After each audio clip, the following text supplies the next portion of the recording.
Wait, I have to choose what I'm playing on. And because my live started.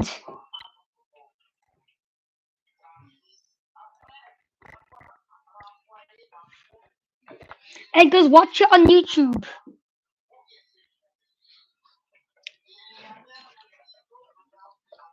I already did.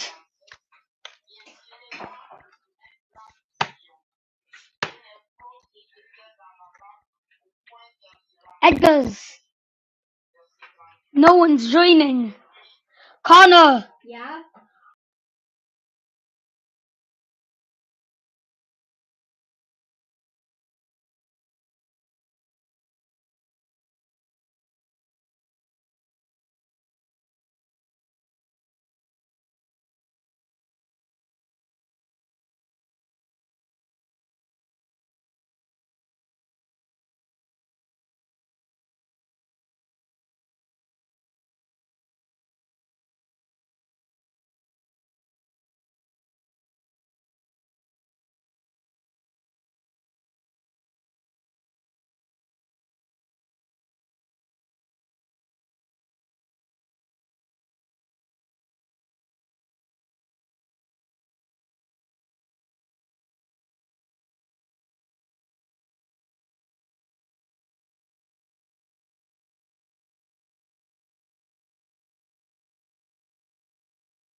carried out the overwhelming majority of attacks, assaulting the Palestinians attempting to harvest their olives. More than 4,000 trees and saplings have been damaged so far, according to the UN. The Israeli military has often played a supporting role to the settlers, forcing Palestinians off their land and restricting access to the olive groves. So this is where you were attacked. After getting a call that his mother-in-law had been detained while picking olives, Ahmed Shakarna grabbed her heart medication and rushed to reach her. He didn't expect what unfolded next. The Israeli settler grabs and then hits him, or two Israeli soldiers push him down to the ground. One soldier hits him with the barrel of his rifle, where the settler comes in to land several more blows. Shakarna and his mother-in-law were released without charge. He says he suffered a mild concussion. We experience these attacks every season, a season that has become bloody. We will not abandon it, he says. The olive trees existed before the occupation. It is valuable and dear to us. The Israeli military now says that they're actually going to investigate this incident. What do you think would have happened had this not been caught on video? I can't play if I'm reloading. Nothing at all. Even if I was killed, Nah, bro, the bot. the incident would have come and gone. For now, Shakarna doesn't dare approach his family grove. So this is as far as we're going. Because of what the military will tell us. Yes, of course. No. Myself in danger. I told you to tell Connor. A group of Israeli and Jewish activists have come to offer the Palestinian farmers their support, using their very presence to deter attacks from settlers and the military. It has given Shukri the chance to sit beneath their olive trees. 10 years of me spending time on this land, refusing to leave, watering and tending to the olives with our bare hands. She says she won't be driven away by this violence. She will see this grove flourish once again.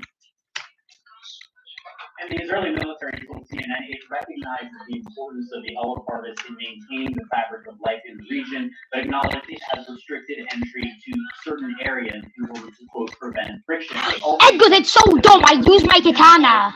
Violence, which they say divert the attention of commanders And then I use my katana, and he's still like.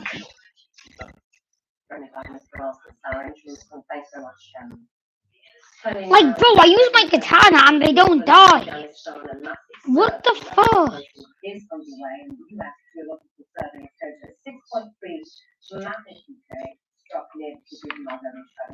After officials say at least 20 people are dead and hundreds injured. They fear the number could be much higher as people are pulled out of the rubble. Also damaged in the faith, the Mazar Sharif's iconic new mosque. The site is one of Afghanistan's architectural treasures and a major point of heritage. Still to come tonight, we need careful thinking.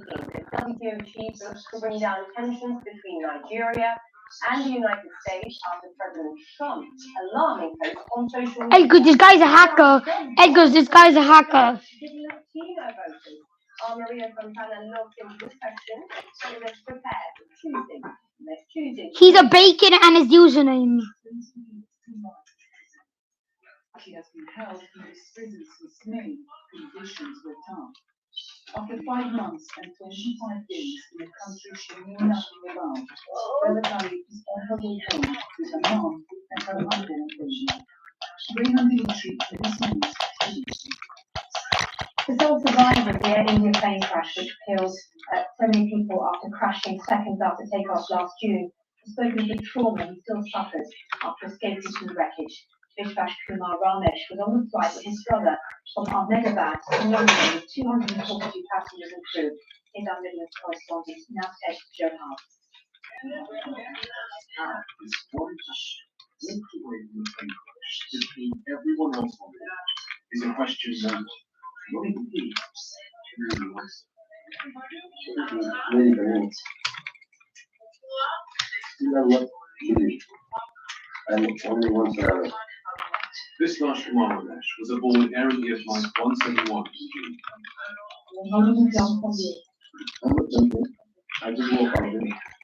Sat just a few seats away from him on the plane was his younger brother Ajay, who was here. The The 39-year-old has been diagnosed with post-traumatic stress disorder. The BBC and other media were invited to the home of one of his advisors for the first interviews with Ms. Kumar in the UK. They sat next to him throughout, and the documentary crew were also present. Ms. Kumar, how are you doing? Still working. That finding myself was difficult, physically and mentally. He did not want to answer any questions about the crash itself. Do you feel like you are? I did the L. Take the L.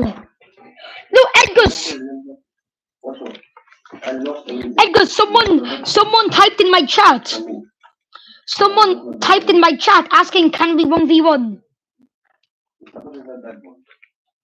At times, he became emotional.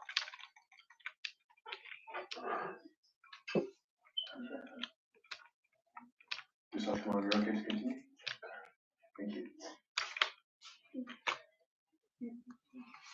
What have the last few months been like for you and for your family?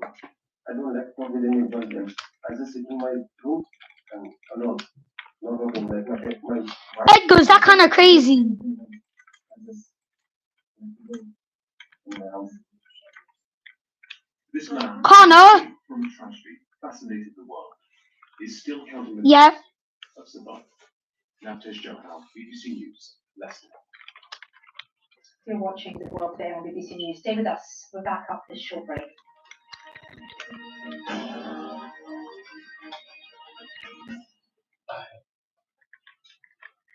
Hello there, more wet and windy weather to come in the forecast. But it was a quieter looking day on the Sunday, scattering of heavy showers towards the west, but with one bright conditions too. It's a coffee Sunday. East Scotland. Now we'll see some of the dry weather as we head through the coming week, but in general, it's unsettled. It's also mild too for this time of year. That mild air scoops up by brisk southwesterly winds. Behind you. Heavy rain on Sunday night into Monday. It's a mild start to Monday morning with temperatures having risen through the second half of the night. More heavy rain to come from northwest England, North Wales, and good scattering of heavy blustery showers for western Scotland. Brisk winds will end up through Irish Sea coast. Even in mountain parts of southern England, we can see up to 40 miles an hour potentially. And 15 to 16 degrees Celsius with some brightness across parts of East Anglia and Scotland, southern England too. And more heavy pulses of rain through the night. It's an exceptionally mild start Tuesday morning. Look at this, 11 to 14 degrees Celsius. More heavy rain for northern England on Tuesday, and there'll be further outbreaks of rain, especially for the southwest until later on through the day. Another windy day on Tuesday. Temperatures again 14 to 16 degrees. That's above the seasonal average. Temperatures will drop a little by the end of the working week. It does stay wet and windy. There's more details as ever on the BBC.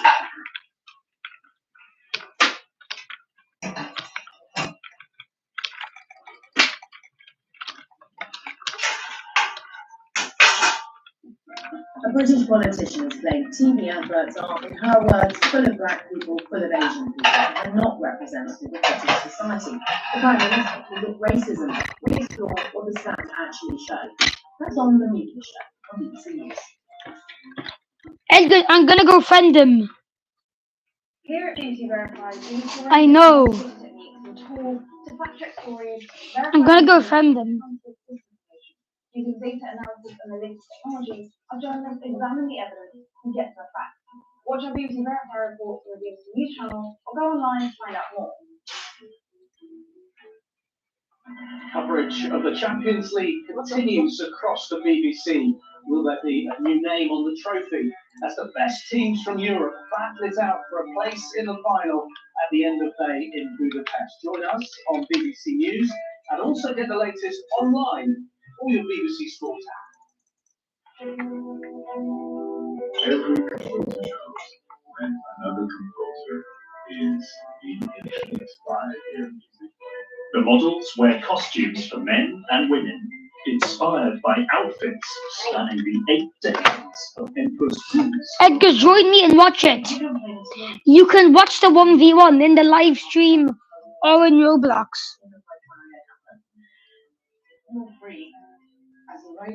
Ed- okay. Just imagine our lives without storytelling.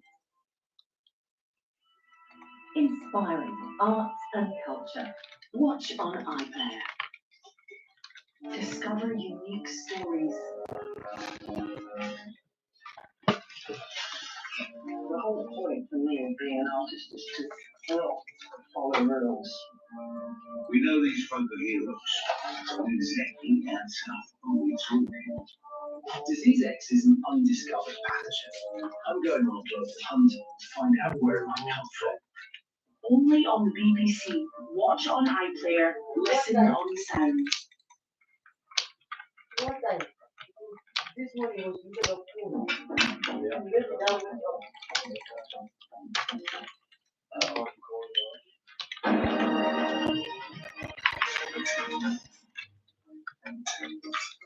This is the world today on BBC News. Latest headlines this hour. First image of the man remanded in custody, charged with 10 counts of attempted murder after Huntingdon train stabbings. Anthony Williams is also charged over a separate attack in London hours before.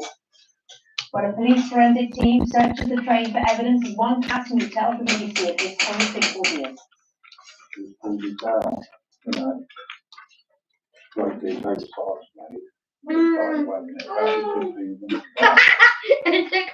Storm-ravaged communities of West Jamaica are still waiting for help 6 days after Hurricane Melissa. The Grammy Award-winning musician Shaggy is helping with the relief efforts. It's like a bombing skill. Everything's done. It's just flat. It's crazy. It's crazy to see.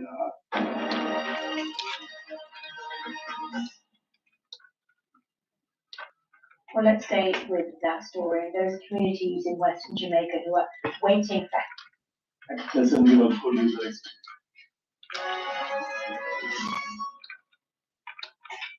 You say socialism might work in New York, but it's not going to work in swing states like Pennsylvania that we need to win for the presidency. But there are others who say Donald Trump has upended politics. The Democrats are flailing and they need something radical right now. So the question is, what will happen? The one thing that we are sure about is that Donald Trump is going to attack Zoran Mamdani as he has done other mayors. And as you can hear, he was already doing last night in an interview. Mom, I got a communist running New York. What is his job? I don't know. You don't understand a former one. I see between a bad Democrat and a communist. I'm going to pick the dead Democrat all the time, to be honest with you. Look, I wouldn't call Mamdani's policies communist. One of his flagship policies for free childcare is quite similar to what the Conservatives did in the UK under the last government. But the politics in America is very much to the right of Europe. They see the NHS as something wildly radical, and that's why many think that the real temperature house won't be here in New York tomorrow, but across the water in New Jersey, where there is an incredibly tight race for governor. People see that as perhaps a gauge of how Donald Trump's policies are going down. There's also a race in Virginia, and there's going to be a ballot on redistricting, which might help Democrats in California responding to the same action in Texas by Republicans. Thanks, Lucia. Now, the president of Spain's Valencia region has resigned after he was accused of badly handling the deadly floods which swept through the area last year. Carlos Lazo has been facing sustained calls to step down over his administration's response and sees the issue that's key to them, and that's been presented to the president, or there are other issues around here, which is sort of what was suggested by one of the Nigerian presidential advisors. He said, look, we know the way Trump operates, it says something that's not quite what it means, that there'll be something else, maybe in conversations, and he said, look, sovereignty, territorial integrity, they're key for Nigeria. We don't need troops on the ground, but it would be we have to make rivals video. Tools or weapons to take on these Islamists. Rivals that goes. The Islamists are a problem. I was there with the Join me. Boris Johnson, soon to be Prime Minister, and 8 years ago, and we were visiting hospitals where villagers, Christian and Muslim, have been hurt by these radical Islamist groups that they're leading with their What? places.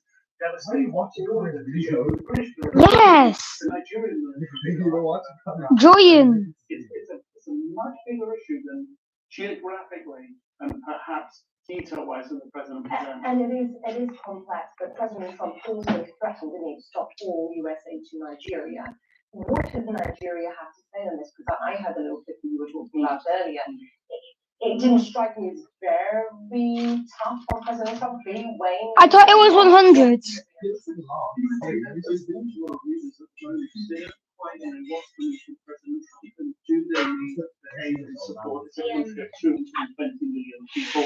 a country where a lot of people are poor, and if you look in the north where there's perhaps a wealth disparity with some parts of the south, I mean that's a very rough approximation. Battlegrounds. Bro. Nah, man, they're gonna play sniper. These kind of people are so annoying. Like, so many hackers in this game. Just using aimbot. And vice versa, all the people they're siding with the national police and the army. But Like all the mobiles. Like, bro, nah. Talking about is withheld. They're already difficult, like the markets being suicide bombers fleeing their markets, their livelihoods being disrupted, the freedom, the lacking freedom of movement. It just hurts the economy. Take out the international support, and that hampers it, weakens it even more. And for the deeply division, critically within the country. Nick, thank you very much indeed. Well, US President Donald Trump says he's not seriously considering sending long-range contract missiles to Ukraine. The Pentagon had previously approved the White House providing the Ukraine, saying the move would recently mentioned that stockpiles aboard Air Force One on Sunday. Mr. Trump told reporters the conflict has been tough for Russian President Vladimir Putin as well as the Ukraine. He said, quote, sometimes you have to let it get thought out. His comments come as fighting intensifies around the key Ukrainian town of Pokrovsk in the east. Let's get more on this. Fred Whitekin joins me now from Moscow. Fred, good to see you. The fighting around Pokrovsk has been intensifying. I think you and I have spoken about this for some time now. But now we're hearing the Russian Defense Ministry claiming more success here. What more can you tell us? You're absolutely right. The Russians have been saying that they've been coming in on that city for quite a long time now, and essentially encircled the Ukrainian forces that are inside there, sort of cauldron. The Ukrainian forces seem to be in the Russian forces that they have power over any routes that go in and out of the cross. But one of the key things that's happening sort of also intensified today is that the Russians are saying that they are increasingly inside the city of Pokrovsk. We're speaking about the city. No, man, go away.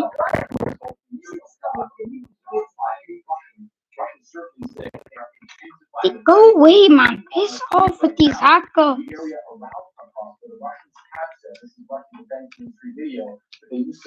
gonna report them to Roblox. Every single player on Rivals is just a hacker. They have this hack that is literally aimbot and it auto headshot snipes you. Like, get skill and use something else. And stop spamming sniper.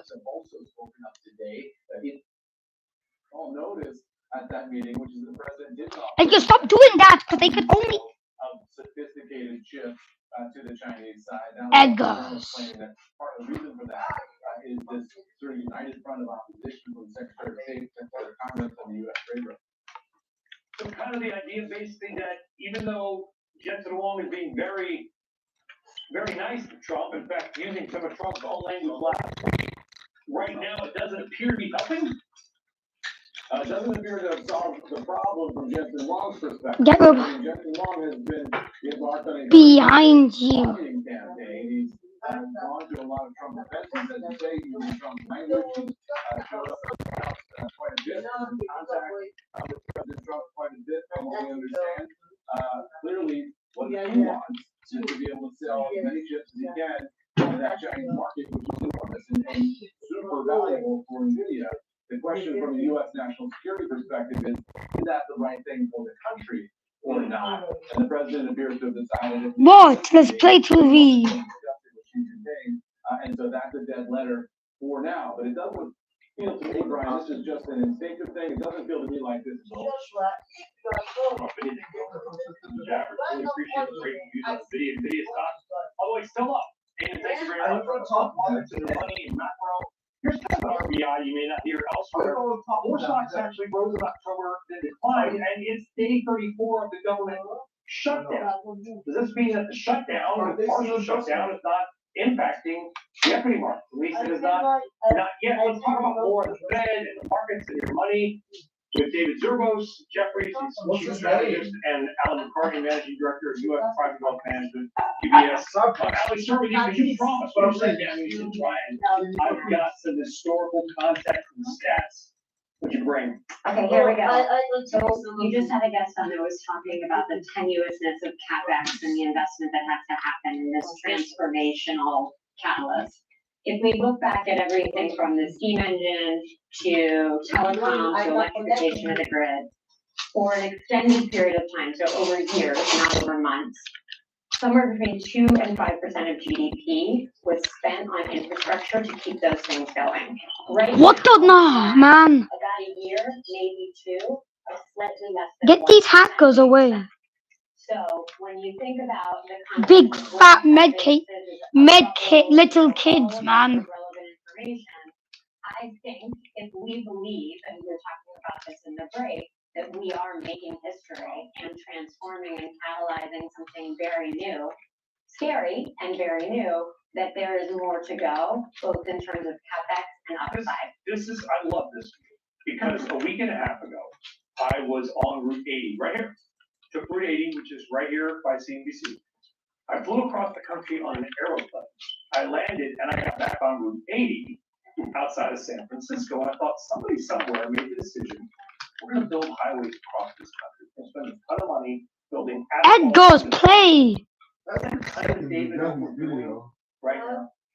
Up in the sky, I think it is what we're doing. I mean, we're creating, the network of the future. We're creating a technological advance that seems to be moving forward, I think, even differently than what happened in the 1990s. Edgar's play. Big Powell last week said a lot of things I didn't agree with, but one thing he did say that I agreed with. Edgar. Different than the 90s. These companies are making money. What do you mean AFK, man? The concept is proven. What's wrong with you? Scale and investment. I think we are going to see, we have a very high probability of seeing a transformational AI trade, transformational tech trade that has with it a lot of creative destruction. And I think that's going to be the real issue for the policy. I agree. And I was at the NASDAQ in the late 90s. A lot of those companies were garbage. And we found that out. That's not my opinion. We found that out. Stocks went to zero. They realized there's no man behind the curtain cranking the wheel and making the thing. You referenced the Federal Reserve earlier. You might have heard me sort of quickly ask Steve Leishman, how does AI and all this money factor into the Fed's thinking? It's got to influence them somehow. You would hope it would, but I don't think it is. I think with the new Fed folks that will be coming in next year will probably play more of a factor, Brian. You've got more supply side thinking rather than traditional Keynesian demand side thinking. And that should have folks looking at it more like a Greenspan would have looked at it in the 90s, where he pushed back on the staff and he said, you know what, yes, growth is strong, but we don't need to hike because growth is strong because these are supply driven. He also said irrational exuberance in 1996. The market briefly wobbled, and it turns out it was like the wrongest thing ever said. I mean, no, he was 4 years later. He was right, but in Wall Street, that's wrong. If you're 4 months early, or maybe 4 years early, you're totally wrong. But a lot of stocks keep going down now. Like a lot of consumer stocks are lower. It just feels like everything is about these same 10 stocks. I like that you brought that up because I think it feeds off of what David was saying. This is a K-shaped economy when we talk about that, right? So the fact that we've had governments since the financial crisis dumping money and leaning into risk, and the rich have been getting richer and richer. And Mom, can I have the controller? I want to play skateball. It's likely going to disempower lower level employees, right? So you're hearing a lot about scary. it is very scary. Rich are getting richer. Middle class workers are more and more afraid of they're losing their jobs. And younger people feel not hopeless, but that they can participate in the American. The unemployment rate we have before right now is very Last high. time we And so put as it in you like have this, said, not only have to think about and the it said it was technological I tried advancement and to. the quantity of money that's going into Oh, you infrastructure connect bill, it. they Oh. really have to start to think about the labor market and unemployment differently. Because there are so many structural things in the labor market that are changing, whether it's due to immigration, AI, aging population. Connor, shut up. I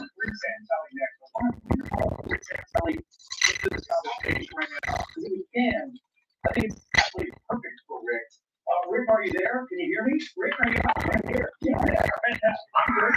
What Alan just said, what David was talking about, I think it's critical what you talk about every day. AI is amazing, but if AI can't, doesn't matter in bringing down mortgage from 6.5% to 7%, and people can't afford to buy homes, the bond market just does what it wants because it's worried about inflation related to the spending.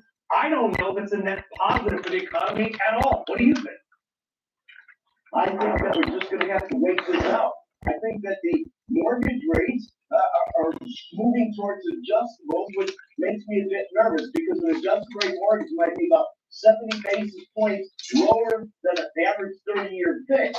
Beginning stream tonight. And what if rates stay the same or go higher? There won't be much of a benefit. So I think you're exactly right. A good chunk of the economy is predicated on the cottage industries and directly correlated to the health of the housing market. And as the interest rates say here, it's going to take time before a 5 to 6.5 range of 30-year fixed mortgage makes sense to people. Yeah. Just like about 40 years ago when interest rates started to move down and started to move back up. So being rate locked with rates under 3.5%, I don't think that dynamic is going to change, but over time, even people with a very competitive, significantly lower rate will find reasons over time to be moving and changing residences. Edgar's Battleground. That should take years. Was I wrong? Did you remember about that AI bringing down mortgage rates? All people care about is should I buy a house? Mortgage rate and energy, your favor. I mean, I think gas prices. Edgar's, it's more hackers. This administration is going to focus on going into the midterms. I'm sorry, it's more hackers. A difficult task, and we will really get done. But I think Secretary Bessler has made it a goal of his to get that done. I think he's looking at a variety of ways of doing that outside of the Federal Reserve that will likely make that happen. If AI can bring down mortgage rates, then we perfectly, and energy, we perfectly combined all the big three stories. Allie and David, nobody does better than you. Thank you all very much. Appreciate that. Courtney Reagan for CBC. Hi, Brian. More than 20 Democrat-led states are challenging the new Trump administration's student loan forgiveness policy. It blocks nonprofit and government workers who work with immigrants and transgender youth from being eligible for the public service loan forgiveness program. The states argue the administration is overstepping its authority, and they're asking a judge to declare the policy illegal. A federal probe into Tesla's electronic retractable door handles is expanding. Regulators gave the electric vehicle companies. Man, why is everyone using shotgun? Nah, go away. Failures and resolution of customer issues with its handles. It comes after Bloomberg recently reported several incidents in which the handles stopped working and tracked customers inside their vehicles. And Alphabet owns Waymo announced today it will bring its robotaxi service to 3 new cities: San Diego, Las Vegas, and Detroit. Waymo is already in 5 cities. The company says it plans to launch in San Diego and Las Vegas next year and in Detroit this winter. Ryan, back over to you. I was in Waymo's all last week, and I have to say, it felt like the future. Oh, that freaks me out. No, it's cool. Do it. You won't want to go back. We gotta say goodbye because up next we're gonna talk about how poop is helping remove carbon from the atmosphere. Poop. Interrupt. X doesn't fall. What the fuck? Money is actually that number of people coming from all over the world. Like other tourist hotspots around the world, officials here are working to strike a balance, attract tourism dollars without overwhelming the ecosystem. They're all heroes, but only one can be. Now go away, he's going for me. Visit CNN.com/heroes and meet the honorees and see how they're making the world a better place. Then cast your vote on who should get the award. You get 10 votes a day every day. CNN Hero of the Year. The choice is yours.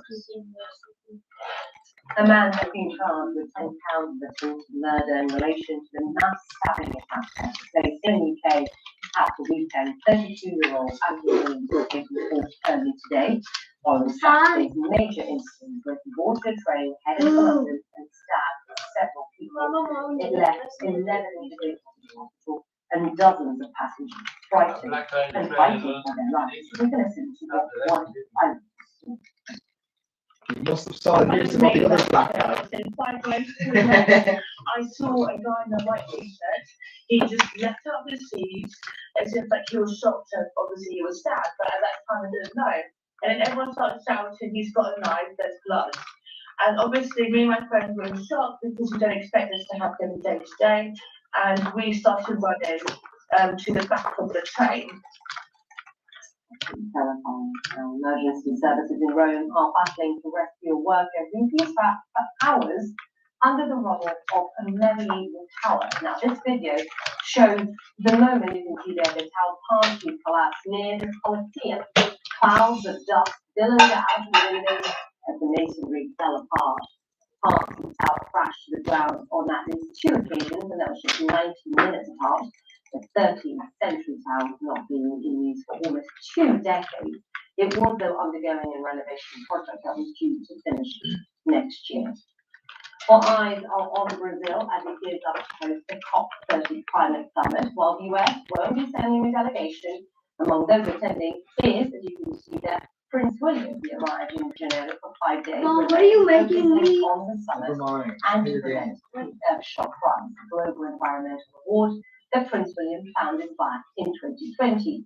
Each winner received a grant over $1 million to continue their environmental work. Prince William's Brazil trip comes, of course, at a challenging time for the royal family and King Charles and Windsor. Why? Maybe in the continuing fallout from the association. Can I go upstairs? Jeffrey Epstein. I want now. And Matt, you and I spoke about this. Was it last week? I don't remember. Yes, in the beginning of last week. This is something that will continue to chase, right? To follow the royal family. This shop price means the world, I think, you know, as we've seen over the years, to William, who founded it. Speak to, first of all, can he in Brazil, you know, put aside this, all the questions that we ask and focus entirely on the shop price, which is a worthy cause. No, you just will. Yeah. This is one big project of the year, something that he's dedicated a decade to, and he constantly promotes it, and he does it personally. So, you know, I've been to events where he will turn up personally and talk about it, and normally it'll be a member of his team. And there are a series of events every year, and it's built up to climax, which will be, you know, the Earthshot ceremony, which we'll see on Wednesday. But inevitably, it happened after last week, and everyone's still talking about Andrew. I think what his people are effectively saying is, yes, William is deeply involved in all of this, but it's the King's decision, so he's not going to comment on it.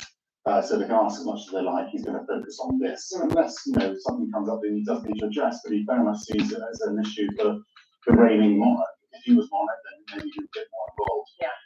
And it's a big frustration for him because this is all, you know, he's been building up to this for such a long period of time. And he just wants to celebrate the stories of the finalists, what they're doing, and he wants to do something. He's doing a different. He's evolving monarchy. He doesn't just want to raise awareness. He wants to come to solutions, actions. So he's doing things slightly differently. But if people aren't focused on it, it's pretty frustrating.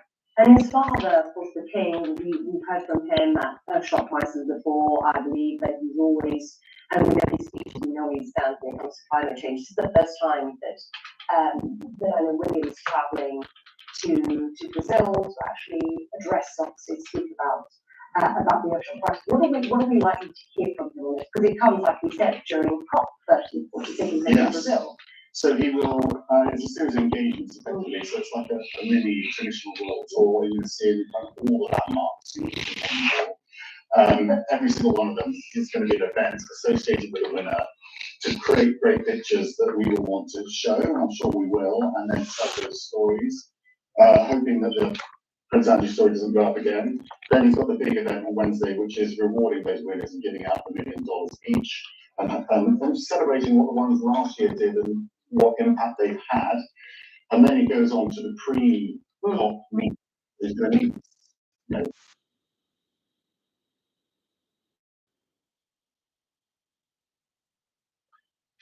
his campaign on climate change at an event where you might got the main climate change problem countries, the US, China, India. And I think what's interesting is the fact that Donald Trump isn't going. Prince William gets on very well. What? And saying Your friend doing what now? And know we can do that and bring a presence to it when Donald Trump isn't there. I will just say, we did hear today. You might call that fortunate timing, but Tell him to comment. A visit to Toronto, Canada today, and we got all the details for that. And they were obviously asked questions like, why are you doing this? Yeah. Just when William's trying to promote his own, because there have been issues in the past about them organising competing events. Max, thank you very much indeed. That does it. Max is coming up next. You can stay right here. Thank you.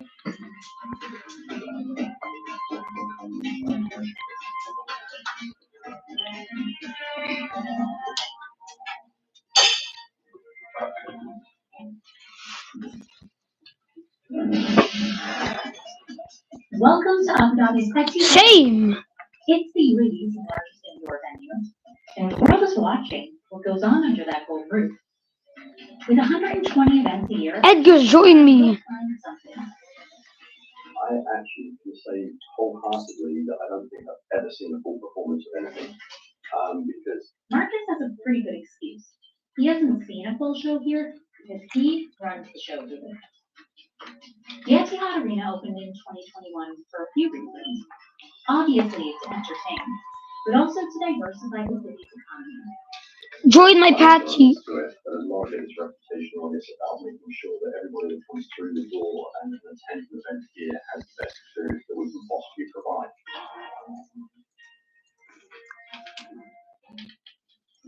Live from London, Global Perspectives, a new CNN event series on the front lines of global transformation, big ideas, bold leadership, dynamic economics. Our journalists, I can't. government leaders, top CEOs. You're not loaded in yet. Your friend left. And how Africa is leading the way. Your friend left. Global Perspectives on Africa. Your friend left. In the hub, east meets west, CNN Arabic is perfectly placed to find facts, listen stories, I know. I started the game. business, culture, Your friend left the stream.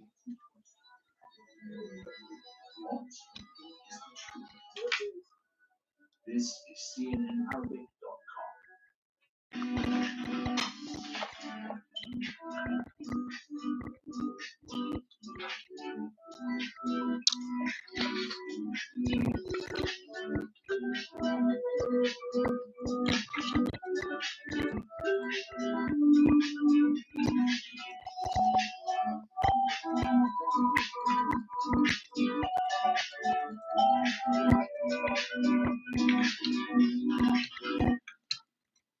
To understand the world, we need to know the truth. And that's why we follow the facts, wherever they lead, no matter how far they have to go.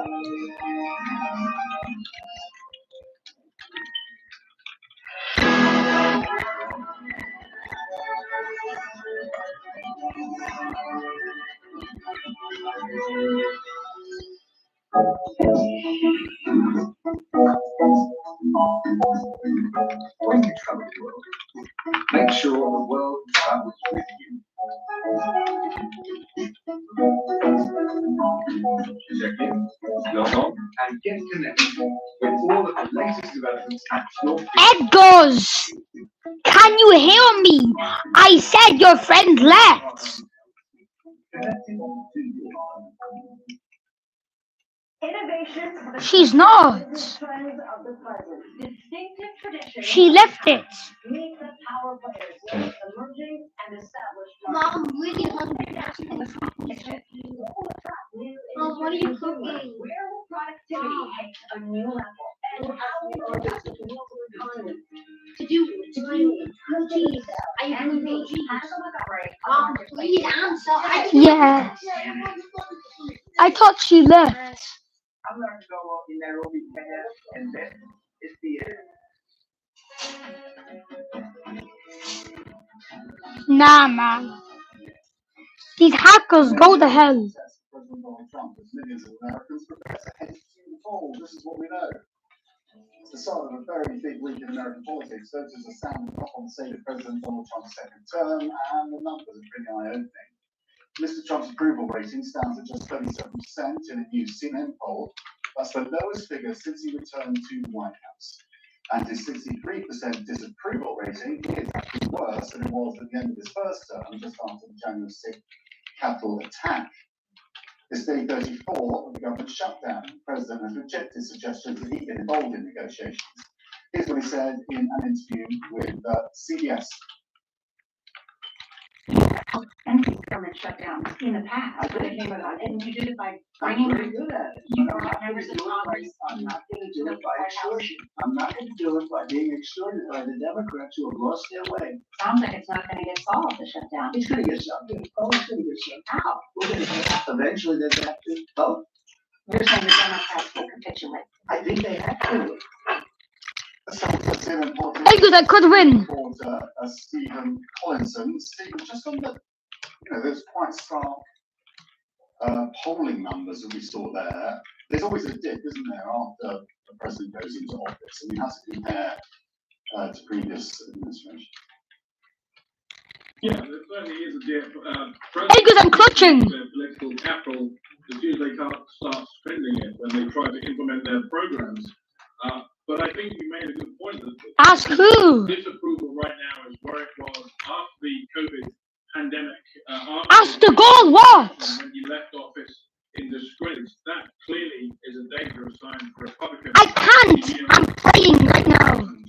And what I think you saw there from the president was that all presidents in their I'm playing a rivals game. Hold on. they're re-elected, they get stuck in their bubble. They're not used to hearing what they don't want to hear. That is especially pronounced for President Trump. Oh. Say what?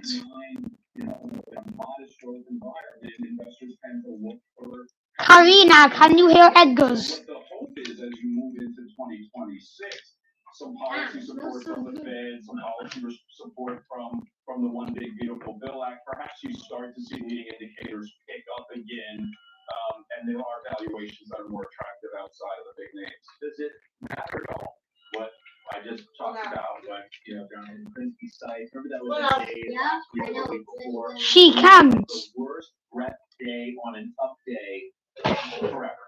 You had, Well, I don't know why. I'm not muted though, so like. and then a lot of other stuff. I mean, certainly because it looks so good. Does it matter? Maybe it doesn't. I'm not suggesting by asking the question like in a leading way, expecting you to say, yeah, it mattered. And maybe it doesn't matter. Well, I didn't, a couple months ago when you asked me a Christie question, I didn't know who it was. Yeah. I said I didn't know who it was, and I got crap about it, and then I connected with him, so now I do know who he was. So I don't want the first thing I say after I know to be critical of what he said. All I'll say is, I'm not sure that I can predict subsequent 1 month market return with rep indicators, okay, consistently. I think what's going on is the big 8 companies, Broadcom plus the Mag 7, are 42% of the S&P market cap and 55% beta adjusted.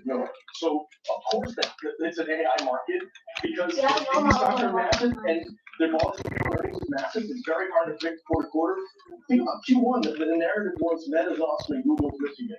Now Google's awesome and Meta's been so for you to consistently get in on these, that's why we can mostly saying, let's keep around market weight and make big active bets elsewhere. The important thing about what Krinsky's saying, the number of companies that are lagging by 20% or more is really high versus history. So if you're a good short seller or if you're someone who kind of has a long only approach, you can really avoid the blow-ups. I think better than all of them. It's a better than normal starting environment right now.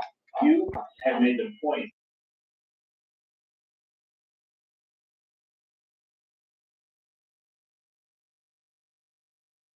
kind of risk appetite, but it also matters because it tends to not last forever.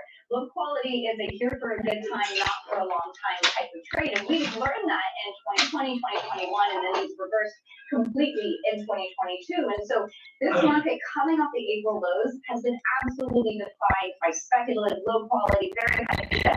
Companies in the NASDAQ composite with no revenue, not just no earnings, but no revenue, are up 57% this year. Edgar's, I'm ending the live. Clearly displaying liquidity, but we also have to realize that when this reverses, Edgar's. always does, when this reverses, there will be I'm ending the live. But only in those areas. I mean, that, if you want to talk about like similarities and differences between 99 and that period and the one up and the Why? bubble and then the blow up, that's an area that maybe you could point to. What Cameron just said, all these companies, they don't even have any revenue. And they're Edgar's. like, when do you have to pay the piper and show some revenue before you see the No way. potentially